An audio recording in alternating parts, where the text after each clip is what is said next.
अस्सलामुअलैकुम, मैं हूं हुरैन फातिमा और आप देख रहे हैं हिमायती न्यूज HD चैनल। नजर डालते हैं आज की अहम खबरों पर। लाड़काना से ब्यूरो चीफ अब्दुल मजीद उढ़ानू की report. Defender of Pakistan division और जिला लाड़काना की जानिब से 23 मार्च को रैली निकाली गई, जिसमें division chairman Saeed Noor Bigan, district chairman Hussain Ali Posu, general secretary Riaz Ahmed Udhana, Fakir Ikhlaq Ahmad टग्गड़, Abdul मजीद उढ़ानू और दीगर रहनुमाओं ने शिरकत की। इस मौका पर पाकिस्तान और पाक फौज से मोहब्बत करने वाले शहरियों की बड़ी तादाद ने भी रैली में शिरकत की।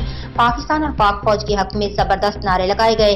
रैली से खिताब करते हुए शरीक रहनुमाओं ने कहा कि हम अपने मुल्क और अपनी फौज से बेपनाह मोहब्बत करते हैं और करते रहेंगे। हमारी फौज दुनिया की बेहतरीन फौज है। जो कोई भी हमारी फौज के खिलाफ झूठा प्रोपेगेंडा करेगा, हम उनको उन्हीं की जुबान में जवाब देंगे।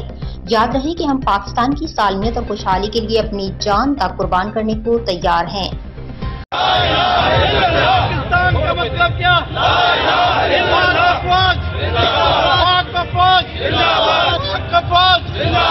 पाक आर्मी, नारे तकबीर,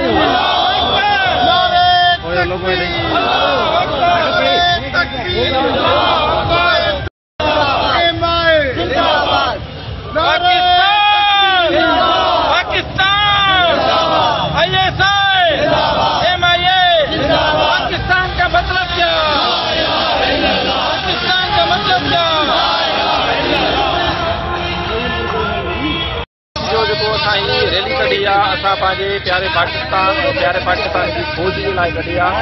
असां पंहिंजे पाकिस्तान जी फौज सां मोहबत था कयूं, पंहिंजे प्यारे पाकिस्तान सां मोहबत कयूं था ऐं कंदा रहंदासीं। असांजी फौज जेकी आहे, असां जेकी बि आहियूं, असां पंहिंजी फौज सां हर वक़्तु हर दुख में हर सुख में पंहिंजी फौज सां गॾु आहियूं ऐं जेको बि असांजी फौज जे लाइ प्रोपेगेंडा कढो, असां हुनजो भरपूर तरीक़े सां जवाबु ॾींदासीं। छो त हीअ असांजी फौज आहे ऐं असां हिन फौज मां ई फौज असां मां आहे, असांजी हिफ़ाज़त करण फौज आहे। असां जेकॾहिं घरनि में निंड था कयूं त उन जी बदौलत इहा असांजी फौज आहे जेकी सरहदुनि ते सर्दी हुजे गर्मी हुजे उते पंहिंजी ड्यूटी सरे अंजाम था ॾियनि ऐं पंहिंजे पाकिस्तान प्यारे जी हिफ़ाज़त कनि था।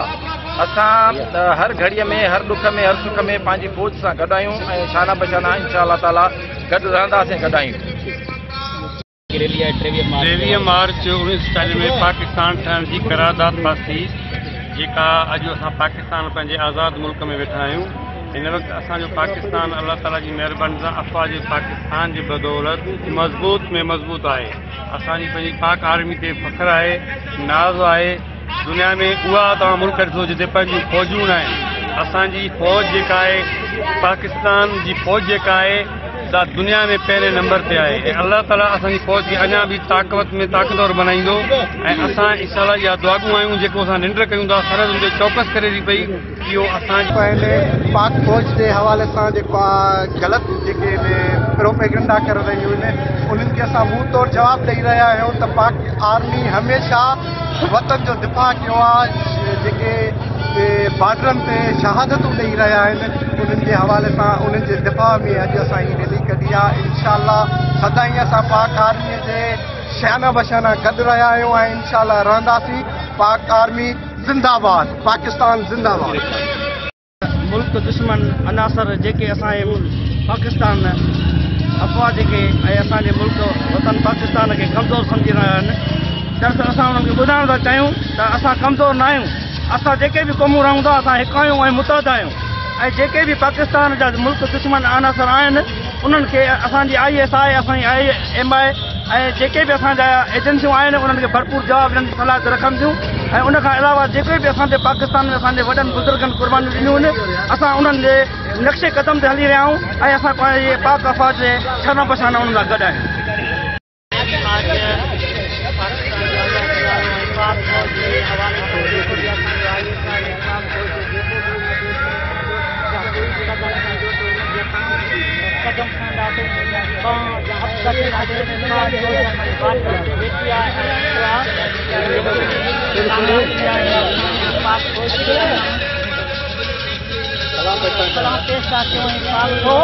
पाकिस्तान, पाक फौज।